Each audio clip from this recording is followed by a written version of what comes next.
Welcome to the Salon Scoop, a podcast by Salon S.O.S. I'm your host, Scott Moon, the founder of Salon S.O.S., and I'm obsessed with helping salon professionals live their best life. In this show, we shop talk all things salon to bring you real-life stories, debates, entertainment, and inspiration to help you find happiness and success in this beautiful industry. If you work in the salon industry in any capacity, this podcast is open to you. So set down your scissors or rinse out that toner and let's get into it. Welcome to another episode of the Salon Scoop podcast. We are so excited for our show today. We have an incredible guest with us, the one and only Jorge Joao. Jorge, thanks so much for being here with us. I had the absolute pleasure of knowing you way back when you weren't even famous. You were just George working as a stylist back in Brampton during my Redken days, and it's really been a joy to watch you develop in the industry and become the leader that you are today. Honestly, it's just been such a whirlwind for me to watch. I can't even imagine what it's been like for you. For those that don't know all of George's credentials, I'm going to give you a quick summary. I don't want to, we could be here all day, but he's a salon owner. He's an international Redken artist doing hair shows and events around the world. He's a celebrity stylist. He's been the lead artist at 18 different Toronto fashion weeks over the years. He's also been part of fashion weeks in New York, Milan, Paris, and many more. He's obviously a regular at the Redken Exchange in Toronto and New York, and is also featured on the Cityline morning TV show as one of their celebrity hair experts. I mean, I could go on and on, but we might run out of time before even starting. So, George, it's just an honor to have you, have worked with you for many years at Redken, and also to have you on our show today. Thank you so much for being here. Oh, thank you, Scott. The honor is mine, and I'm just really happy to be here. You've always been a great friend and a mentor, so I'm super honored to be here. Thank you very much. Yeah, amazing. Well, let's get to know your path a little bit, and before we sort of delve into to your story, we like to start all our shows with a S.O.S. signature question that we like to ask our guests. So, Sarah, what are we going to start off by asking George today? Hey, George. So I know that you are a celebrity stylist, but I'm just wondering if you could do any celebrity's hair, who would it be and why? That's always a tough question. But if I have to just think about it quickly, I'm going to go with Lady Gaga. I think she's very versatile, whether it be classic or avant-garde, having fun. So I think we could, have some fun with that and create something spectacular. So I'd be definitely interested to work with Lady Gaga, sure. Good answer. Yeah, definitely. She'd probably be pretty open to letting you do some creative stuff with her hair. So yeah, I think so. We'll see if we can help hook that up for you. Perfect. So, George, let's give our listeners kind of a real sense of what it's like to go through the educator artist journey, right? That's really been your career path. But I want to just start by asking how you got into this industry in the first place, because everybody's story is so unique. So how did you first decide that you were going to become a stylist? Well, to be honest, I feel like I fell into it a bit. I was in school training to go into another field. But I was always that guy that would cut their friend's hair in the garage and kind of do it as a hobby just because we were young. It was, they got to save a couple of bucks. And I was just going at it visually. I had no clue what I was doing, but apparently but it was something I just did for fun. And then, down the line, I had friends that actually were like, why don't you do this for a living? You like it, you're pretty good at it. And once you start hearing it over and over again, I decided to just jump in, and things just happened from there. And one of the best decisions I've ever made. What did your family think? Just because that's something that a lot of young people sort of struggle with sometimes. Their parents or maybe don't approve. What was the situation in your family? Well, yeah, I come from an older generation, so there's stereotypical thoughts about maybe being a hairdresser or whatnot. I guess just didn't know much about it. But at first I thought they may have been like, I'm not sure what, being a little bit skeptical. But once I told them it's what I wanted to do, believe it or not, they were like, you know what, as long as you go into it 100%, we'll back you up. So I thought maybe it'd be a little bit tougher to kind of lead them into that direction, but they backed me up, and they were really, really, really supportive. Okay, well, it's important, obviously to have that support, but maybe still feeling a little bit of pressure that they say, okay, if you're going to go for it, we want you to be serious about it and go all the way. And I'm sure that they are extremely proud of you today from what you've accomplished. When did you decide that you actually wanted to go down the educator and artist path, right, and not just working as a stylist in a salon? Well, I've always wanted, if I was going to do this, I wanted to do it all the way, and I always thought, where can I go with this, and how far can I take this? I guess I just didn't know how far you can go. Growing up, I was always the storyteller of my group. If something ever happened, they're like, George, you tell it. You always tell them that. So something that came natural to me. You've got the gift of the gab. Is that it? You could call it that. But I knew I wanted to do something more, and I love connecting with people. So I was approached earlier in my career by Redken, and to kind of follow that path. And I was curious, so I decided to give it a shot. And I think when I was earlier in my career, when I was working with one of the international artists, I was just assisting them at first. They were telling me that they were just coming off a gig, and I was kind of like, wow, what did you do? And again, I had no clue on how far this can actually go and the reach that we actually had. And he was just telling me that, he just came from doing a job in Portugal. And I was just kind of floored. I was like, you just came back from Portugal, from Europe? And he was one of our American, international artists from the US. And I was just blown away that you can take it to that level. And, being Portuguese, oh my God. Can you imagine doing a show or doing something involved with hair in another country, being able to share that information or work with us, inspire others? And I was just hooked from that moment. It lit a fire under me, and I was like, wow, that's what I want. That's what I want to do. I want to be able to take that to that level. And it started me up 100%. And did you set any kind of like objective for yourself at that point in time, to sort of, now that you had a bit of a vision of what was possible? I didn't have a timeline, to be honest. I knew I wanted it soon, but I knew there would definitely be some work entailed. I knew it wouldn't happen overnight. But if anything, it just set a path. I was more just had a big picture, but I didn't have a direction and how to approach it. And that kind of just gave me a bit of focus on where I wanted to go with this. So once I saw the destination, it just grounded me in what I needed to do. That definitely was the case at that point. Nice. And have you had the opportunity to actually go to Portugal and do a show there in your sort of home country?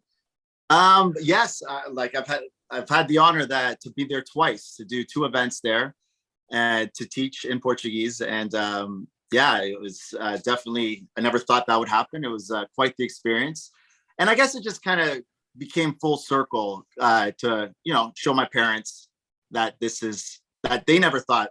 Both of us never thought, well, all 3 of us never thought that this can be something that you can do in this industry. But it was just kind of, it became full circle. Like, we managed to take it to that. It was great.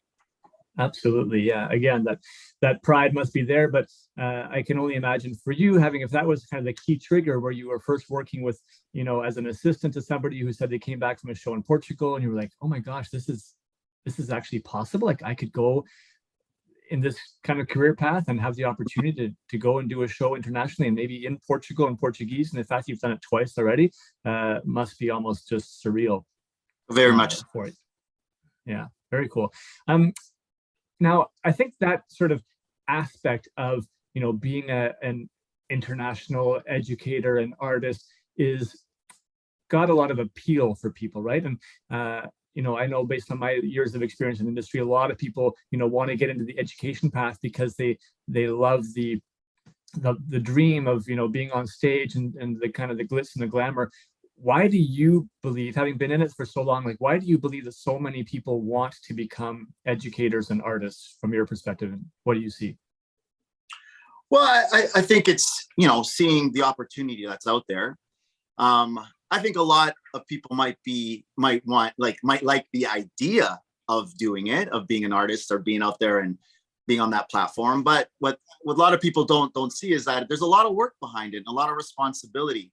And you got to definitely crawl before you can walk. So there's definitely a process, and you got to ask yourself how much time, sacrifice, how much work you're willing to put into it to actually get to that, that idea that you're wanting to chase. Because it's again, there's one thing, the idea of it, but then there's actually putting the work behind it, and there is a lot of work and commitment. And you definitely, it's something that you ask yourself if I'm willing to do it. Yeah, like, I mean, you've been in it for a long time. Like, do you feel that it's all that it's cracked up to be in terms of people's expectations, what they set in their mind?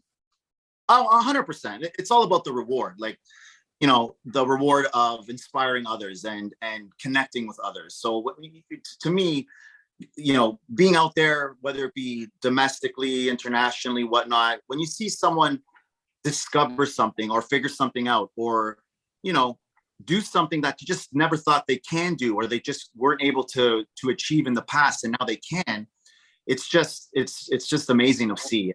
That's the reward right there, is giving someone an opportunity to better themselves, so that they woke up one way and now they're going home and going to sleep feeling that much stronger, feeling that much better about themselves. So that's everything. There is a lot of reward, but again, like I said, there's a lot of work, and there's definitely a process to get there. But the reward is worth it. I would say 100%. Well, okay, let's talk a little bit about your journey, your experiences. Like, what are some of the things that you have loved the most about being an educator, a platform artist over the years? My biggest thing is working with others and connecting. I'm so grateful for all the experiences that I've had, whether it be, again, domestically or internationally. But it just goes to show there's always something to learn out there, and it's so surprising where you get your inspiration, or where you get a new technique, or something that takes you to that next level. It comes in all different shapes and forms, and comes from senior artists. It comes from a senior hairdresser, or a new talent, a beginner. Someone always has something to bring to the table. And being able to connect with other hairdressers, and just watching what other people do, sharing information, processing it differently. It's so inspiring, and there's so much learning that's taken place as you're connecting with other artists. That's, to me, has been my greatest gift, is being able to share and to receive different information from different people from around the world. And it's definitely made me who I am today, to experience all this different type of talent, different type of work, and just different ways of how they approach what they do. Experience all this different stuff just really grounded me and made me appreciate what we do. 100%. Nice. And then what about some of the stuff that you have, not liked as much? I won't say the stuff that you hate about it, because obviously, sure, you love it, but there's, the downsides that you have experienced yourself, right? Because we can't just paint the beautiful picture. You mentioned before, it's a lot of work. Like, what are some of the struggles that you've found along the way? Well, I think we have an amazing industry, and the big part of it is the people that are in it. We have some great people out there, and when you're dealing with a lot of talent, a lot of different experiences, it's never great when you run into ego, or someone that thinks they're a little bit above someone else. At the end of the day, we're all on the same boat. We're all trying to grow and be better, and it's about sharing and being on the same page. When someone's trying to put themselves on top of someone else, to me, it's a little bit. I kind of shy away from that energy. I like to see everyone on the same playing field. So, ego's always been something that I've been, that turns me off a little bit, but it's out there, unfortunately. And, people that don't like to play well with others, unfortunately, it is out there. But for the most part, there's great people in this industry, and I've met some amazing people that have definitely been a huge influence on me, and have given me the best memories and experiences. So overall, this is amazing, and I'm just truly grateful. But if there is some kind of negativity I got to find, maybe it's when I cross paths with that energy. Yeah, absolutely. And I mean, I think it is a reality, that's out there. So how do you, again, in thinking of sort of, younger stylists that are maybe like in the early stages of their sort of, education artist career, how do you advise them to kind of avoid the trap of going falling into that path even themselves, right? Like thinking about all the ego and the glory and doing this because you're going to feel famous and have all this sort of a celebrity style about you, which can be the glitter that's attracting a lot of people. But how do you sort of, what would your advice be to sort of avoid falling into a trap like that? Just stay hungry and stay open, and remember to as much as you may be a teacher, stay in that student role. Always be hungry to learn and improve. I always believe the moment you think you know everything or you're on top of your game, the moment you actually start to fall off your game. So always stay open-minded. There's always some kind of positive information to get from anyone or anything. There's always something to learn. You'd be surprised where you get your inspiration and your feel from. So walk in to a room and be open to take any kind of information from anyone at any level. We are human and we are always growing. We never have it all like under control or have it all in our mind. We don't know everything that's out there. It's always growing. It's always changing. And just realize that, be a true student of your craft and always learn to grow and be stronger at what you do. But remember that everyone around you is in the same boat. They're trying to do the exact same thing, and everyone's got something amazing to offer. And it's all about being humble and open-minded enough to listen and absorb that information and take it in. Because if you're blocking that out and your head's out to here, you're going to miss all those beautiful moments that are out there. So staying focused and remembering why you're doing it. Amazing. That's so well said.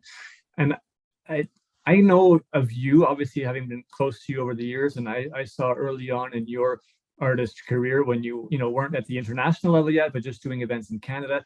I saw this humbleness about you, and it's exactly what you were just sort of describing. Where do you feel that came from inside of you to be as humble as you are, and to have been able to sort of maintain that throughout your growth and development on the international stage? Well, again, I've been truly blessed to be around some amazing people and some amazing artists that help me grow into the person that I am today. I have had a great journey. I'm truly lucky. But again, I just focused on my experience. I remember earlier in my career just being at certain events or in certain classes.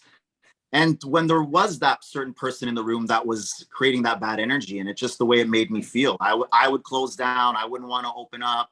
I'd be kind of nervous to say something that might sound, wrong or off or maybe stupid, whatever you want to call it, and that I made up in my mind, because that's how I felt. That's the energy that person was making me feel. So I would shut down. And I was kind of anxious for that moment to end, or that class or whatever's happening to end. And I just wanted to go home, and I didn't want to connect with that person or that event. And it wasn't a good feeling. So to me, I always remember how that scenario made me feel. And I just would never want to know that whatever I'm behind or whatever I'm doing is creating that for someone else. To like that whole thing is, people will forget what you do or what you say, but they'll never forget how you made them feel. That's, to me, is I've heard that before. I've had other mentors say it to me, and it's the truth. If you go in there and if you can make someone feel amazing and feel great and feel like they can succeed, they'll never forget it. And they'll always remember you, and they'll support you in return. But if you may have thought you had all these tricks and these cool techniques or whatnot, but you made them feel small or not good about themselves, discourage them in any type of way, all that doesn't matter. It didn't matter. Right. So I just remember the feelings that I had coming up, and I knew what I would never want anyone to feel. And I know what I would want them to feel. And at the end of the day, well, again, we're all into this together, and let's support one another and grow as a team. Nice. Now you clearly, one thing just kind of like fell into the other in terms of opportunities that started to come your way. Like, what do you believe was your personal key to success to accelerate so quickly, up the ladder in the Redken artist world, really? Honestly, I still am, I'd like to think, but I was just hungry. I still am to this day, but just wanting it, always wanting to be a part of everything. I was that person just saying yes to everything and calling and like, let me help. How can I help? I want to be a part of it. and just to be a part of it, never worrying about what it would do for me, compensation, none of that stuff. I just wanted to be present. I just wanted to be a fly on the wall, help in any way that I can, whether it be sweeping floors, passing bobby pins, just there, holding stuff, whatever it took, just to be in the room. And I was always there. I never, I had a hard time saying no to anything. And I was always like, it's borderline, I'd say annoying, like, what's happening? Let me be a part of it. I want to be a part of it. How can I help? How can I help? So just trying to participate and being a part of everything. And then from there, you start connecting with people and you start building relationships. And then they start noticing what you have to offer. I was confident in what I was doing at the time, whether like in at least my work. And I just wanted people to be able to see that. And in return, my payment was to learn from them what they were doing. So I just wanted to be in the room and connect with these people. And then eventually you start building relationships, you start building trust and confidence. And then from you wanting to be like asked to be a part of it, then down the line, once you build that trust, these artists are now asking you to be a part of it because they trusted your support. And it just started to grow from there. And then, you know, once you're starting to be asked and now you're being given these opportunities because they trust you, they get along with you. And now it's, again, back to an emotional thing. It wasn't even one, yeah, obviously, technically, we want something that, you know, you want the technical ability to be there, but it was also about that emotional connection and staying, again, humble and staying true to why you're there. You're there to grow, you're there to help. So to me, it was just being hungry and trying to be a part of everything and be a giver as much as I can. And that was where things really started to move for me, is just being a part of whatever I could be. Nice. Now, I mean, that must have been a huge time commitment. Like, what are some of the sacrifices that you had to make to actually kind of make that happen and achieve that? Well, that's just it. Because a lot of this stuff happens on our time off, right? So you'd work in the salon, and then an event or whatever would happen would be on your week, whenever, most of the time, a Sunday, Monday, or whatever, you know, your time off is. But usually like weekends when hairdressers have time off. So I would give up, you know, time with family, friends, significant others, whatnot, you know, your own personal time to be a part of these things. And a lot of the time there was no compensation. There was anything like that. It was just being there and absorbing the knowledge and the experience was my compensation. And a lot of, you know, some people don't want to take it that far. They you know, they don't want to give that up, which is okay. And that's totally their choice. But just understanding that sometimes when you have a certain goal, there are those sacrifices you got to go through. But at the time, I wasn't looking at it as a sacrifice, even though it was. To me, it was a reward. When I got a yes, you can be a part of it, or you're invited, or yes, you, by all means, you can come and participate. To me, that was a win. I didn't look at it as a sacrifice. So yeah, I wanted it so bad. I wanted to be a part of it so bad. And my favorite time was coming back on a Tuesday to Salon and sharing everything that I experienced. Guys, guess what are guys, girls, whatnot. This weekend we did this artist did that. I can't believe how they approached this scenario. So coming back and sharing it with the team was also a huge part of it as well.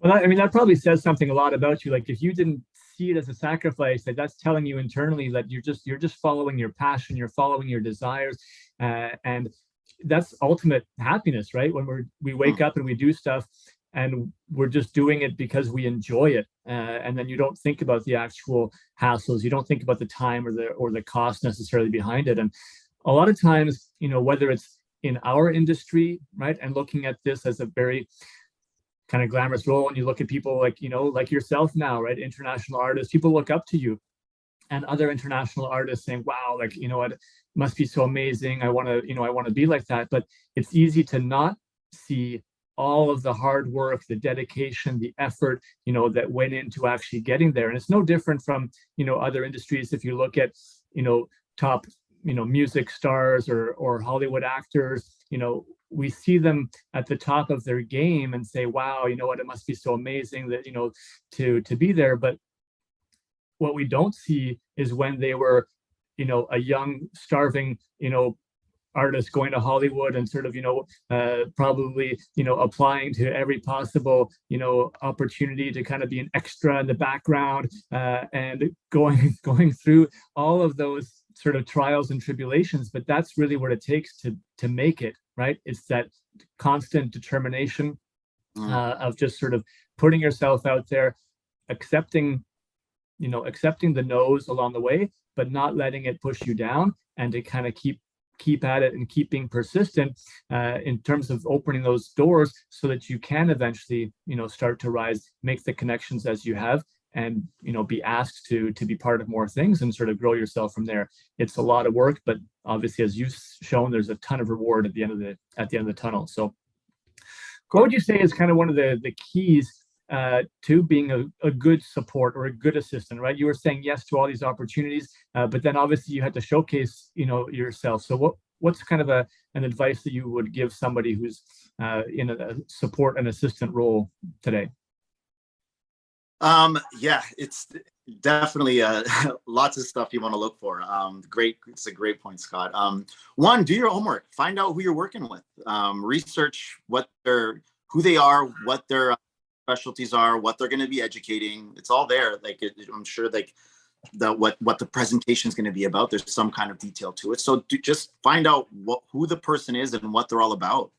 And when you're there, the goal really is trying to figure out that artist and how they work, and trying to get one step ahead of them every single time, figuring out what their system is, what their pattern, how they work, what is it, if it's comb, grab, tool, section, whatever, like their system, and try to figure it out and get one step ahead of them. At the end of the day, you're there to make their job go as smooth as possible and to make them shine as much as possible. It's not about me, it's about them. How can I make them shine as much as they can? The brighter they shine, that shine's going to kind of shine onto me a little bit. So it's not about, if I'm shining too much, I'm taking away from the lead's shine, and that's not the point of this. That's not why you're there. So it's trying to really figure out that artist, get one step ahead of them. Like, think, where's their next play? If they're grabbing the certain tool, or is it the pin or the product, having that ready for them to grab, and just, like I keep saying it, but I think that's the best way to put it, is being one step ahead of them, trying to figure out who they are, and make what they're doing go as smooth as possible. Because at the end of the day, that's what it's about. If that artist had a great experience, had a great end result, and had a good time with you while they did it, odds are they're going to want you back. Odds are they're going to want that again. So making their experience as best as possible, being very attentive to it. Totally. Makes a lot of sense. So then, sort of, where were you, and how did you get your first real shot to kind of be on stage, and no longer be just an assistant behind the scenes? What was that first moment for Jorge Joao? I had two, they're really back to back almost, and they kind of that stick out of mind every time when I think about it. Was two artists that I look up to very much and were always big mentors of mine, is with Sam Bia and Chris Barron. With Chris, it was I was his lead for a show, and he was doing a haircut on stage, and he was presenting, and during his presentation, at one point, I didn't even know, I was just his lead. I wasn't even supposed to be on stage at all, and he was presenting, and he was moving from model to model, and I guess he decided to jump to his next model, and out of nowhere, I knew what he was doing, his haircut, we went through it, we prepped for the show, so I knew the plan, but no one said about me cutting it. And out of nowhere, he just went on the mic. He's like, okay, I'm going to move on to my next model. I'm going to bring up Jorge here to finish off the haircut. And I'm backstage with the mic, helping the lead, helping control the show, but there's nothing about going on stage. That was instant, no time to think or nothing. It was and I was even looking at him did he just say what I think he said? Was that just? Yeah, I'm holding a clipboard, a pen. I got a mic around my head, and I'm like, did he just say that? And all the team's looking at me you got to get out there. And I'm like, I didn't have time to get scared. I was like, oh my God. So literally I went out there with his tools and everything. And I finished off the haircut, and I didn't have time to process that. That was just, oh my God. And that was a big audience, a big show. And yeah, to this day, I still get goosebumps if I talk about it, because it was so not expected. Nice. But at the end of it, I was just the same thing. I was like, what happened there? He's like, yeah, and he just looked at me. He goes, yeah, I trusted you. I knew you can do it. And so I just called you out there. So that was that one. I was definitely stapled into my brain. And right shortly after that, Sam Villa did kind of the same thing too. He was doing a big show here in Toronto, and we're having our meeting, and we're talking about our segment, and he's going through the agenda. Okay, at this point, I'm going to do this, I'm going to do that. Then at this point, George is going to come out with his model and do his haircut. And same thing. I'm sitting there at the meeting. I'm like, excuse me? I'm like, what was that? And he's like, yeah. He's like, no, you're ready. And he says, this is when you're going to come out and do your haircut. And I was just like, oh my God. One of those bittersweet things. That's something you've worked for and you've waited for. But at the same time, you're like, oh my God, I don't know if I can. So it's like, yes. But those are the two biggest moments, like those first opportunities that stick out in my mind when I think about it. So truly grateful and blessed to have those guys in my life. Nice. Well, the first one is kind of like you're thrown into the deep end, right? You have no time to think or react or try to like talk yourself out of it. You just have to do it. And sometimes that's the best way, right? So amazing. So, I mean, that's obviously many, many years ago. And, you've been doing big shows, international shows, Redken symposiums, international symposiums, the list goes on and on. Do you, Jorge Joao, still get nervous before going on stage? 100%. 100%. Yeah, it's, I think that's a good thing. I remember, I would ask the same question to artists I'd look up to. And actually, Sam Villa said it to me once, the best. And I passed this along as well. And he said, I'd ask him, I remember, Sam, you still get nervous? And he said the exact same thing. Of course I do. And he said, the moment you don't, maybe you should think twice about what you're doing, because it's kind of telling you maybe, if you're not nervous, it's because probably you're not caring about what you're doing anymore. So, yeah. So, not being nervous is not a good thing. So yeah, I always still get nervous. Now, the only difference is I've just learned to take that energy and instead of nervous energy or fear, just start channeling it to excitement. So it's just you just learn how to change that nervous energy a bit, but the nerves are still there. They're definitely still there. But tell us a little bit about kind of your routine before going on stage and sort of how you do that. And again, so some people out there might be able to, learn some techniques or something from you. A couple of things. Well, first and foremost, being grounded in your content. That's like the most important thing. Like, if you truly are grounded and believe in your message and have it in you to the core, that's your first and foremost. So you're going to go out there, and if you believe in this message and you truly believe these people need to hear this message, you're going to go out there and you're going to shine, because you just want them to understand and hear this message. So number one, being grounded in what you're talking about. Secondly, breathing. Don't forget to breathe. You know what I mean? So nervous and get caught up with our thing. Focus on breathing properly. So to me, I go back there and I'll even kind of walk off on my own a little bit. And I just focus on properly breathing. I find that just calms me down a little bit. Just go in my own little world for a minute or two and just breathe. And then really just remember why I'm here. So many times we get so caught up in like, oh my God, what if I stumble? What if I mess this up? Or what if, I don't know, I say something weird, or I come off that they don't like, I come off stupid or whatnot. You're so worried about me. What if this, what if, remember why you're there. You're there to give them this message that you're so eager to give them. You're there to give them this information. At the end of the day, your job is to make sure they walk away understanding completely what you wanted to tell them. That's it.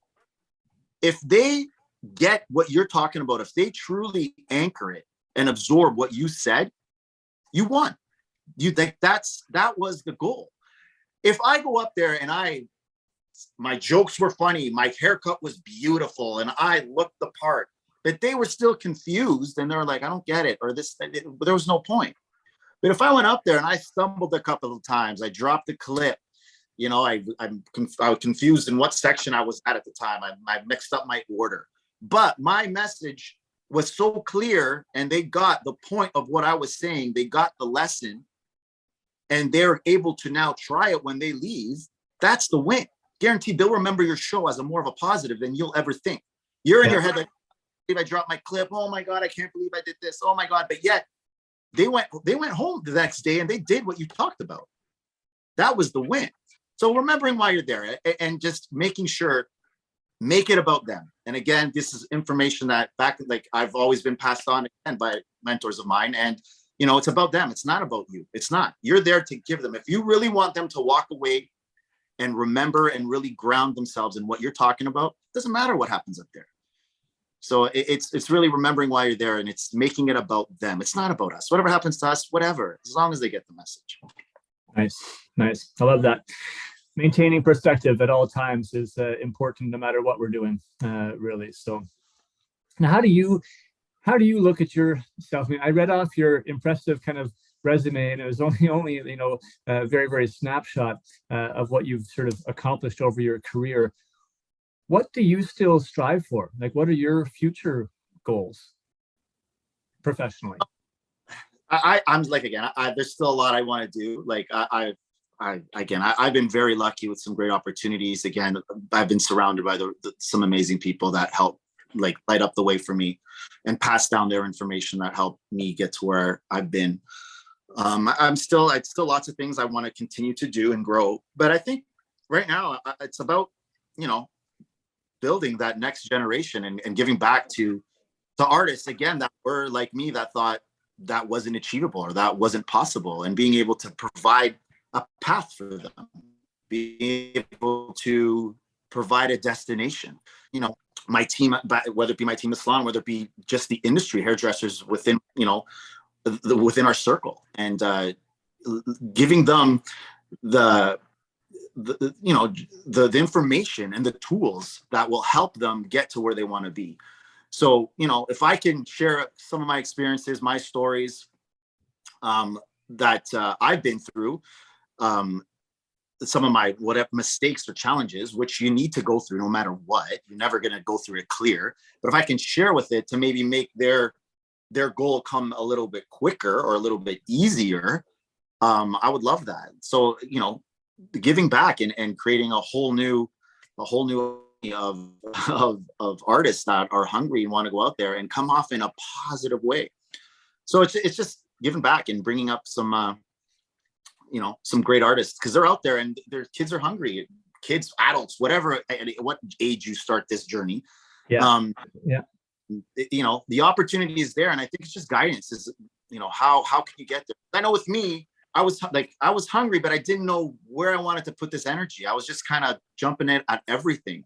If I found a path quicker or in a different way, who knows what would have happened, but again, I think it's just giving that information, that knowledge. So giving back would be something I would love to focus on and bringing up artists.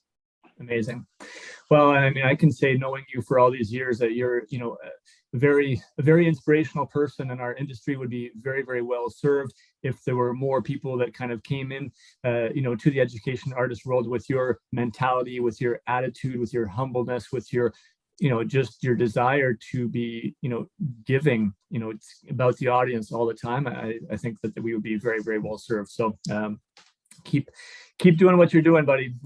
It's only going to help. So let's talk a little bit about your social media. You're obviously pretty active on social media, and we as a company, Salon S.O.S, I mean, we're a digital marketing sort of support and services company. So obviously want to touch base with you a little bit on kind of how you manage your social game. You obviously don't just post for the sake of posting. What is your intention or your purpose behind the content that you're putting out on your social media platforms? Mm-hmm. Well, yeah, I definitely think, in our industry, social media is very important. People, at the end of the day, people are looking at it to get an idea of who you are as a person and an artist.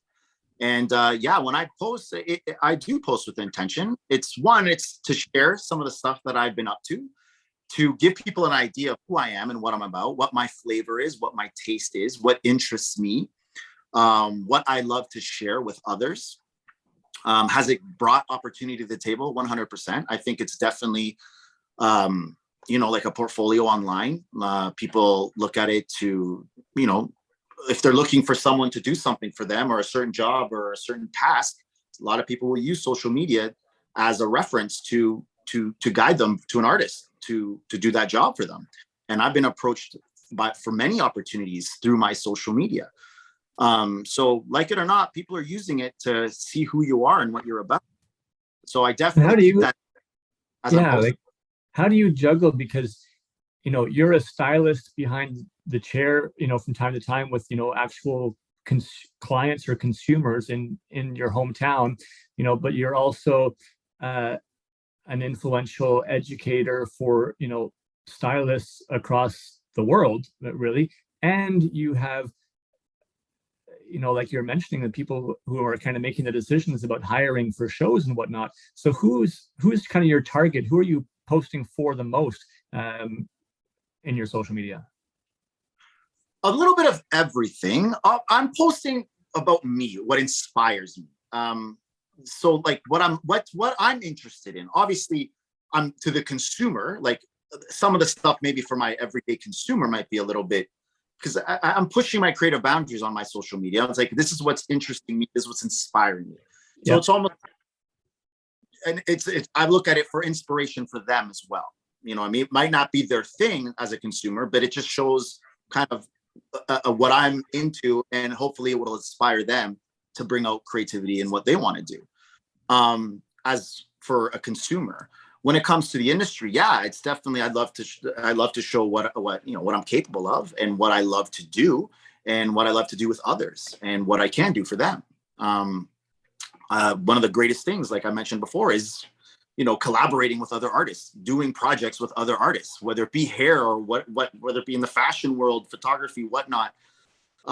There's always learning and creativity that comes together, and the outcome is just insane. So it's for opportunity, it's for giving opportunity, getting opportunity. So it's for many different reasons, and I try to, again, to bring it back down to the question, I try to get a bit of everything, like every audience, whether it be to get the industry, whether it be the consumer, whether it be just for my creative pleasure, just for being, I try to kind of do a little bit of everything. And then even just for people to see who I am. It's like that after going through my social media, you kind of got an idea of who I am, and you kind of know me without even talking to me yet, just to get an idea. Yeah, That makes absolutely. And yeah, it does. And it's particularly challenging for you, again, because you have so many different targets based on what you're doing. But what we always, would sort of advise for salon professionals, whether it's stylist, esthetician, one of the most important things that you can do with your social media profiles is really try to clearly identify who you are posting for, right? And that's going to be different for everybody based on their intentions, based on what they're trying to achieve. If you're just in your salon, working towards clients, with clients, that's great. So that's your target. But again, who, right? It's not just any consumer in your hometown. You want to be thinking about, what's the age group, what's the style, this person, do I want to be doing, balayages all day long? Then there's a specific type of consumer that I should be talking to that's going to be interested in those services, right? So very important to just be intentional and to figure out upfront who you're targeting, and then go ahead and schedule your content accordingly to sort of speak to that audience. That's going to bring you the most possible success. So it's funny. I run into stylists all the time that are like, for some reason, I'm always the one doing the bobs in the salon, or I'm always doing balyages, and I'm like, well, what's on your Instagram? It's all bobs. It's all balayage. Well, clearly that's the energy you're gravitating to.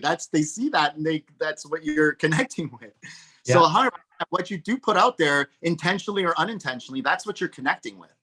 What you're attracting. Yeah, it's the law of attraction, right? So what you put out in the universe is what you're going to be attracting back to you. And from the education, if we go back to the education artist world, it's kind of like your online CV to other artists that might be looking to pick their assistants or support crew, or also the sort of executives at some of the companies that are selecting who's going to be doing shows. I spoke with Sherry Doss recently, and she was very clear that when she and some of the Redken managers around the world are selecting who's going to be doing the shows, they immediately go and check out the social media profiles of the different artists, and that can often make an impact on their decision-making process. So you just want to be very aware of that. If you are in the education artist world, having an up-to-date and sort of active social media profile is going to be very important for you, as it really is your online CV to a certain extent. So 100%. We're living in a digital world.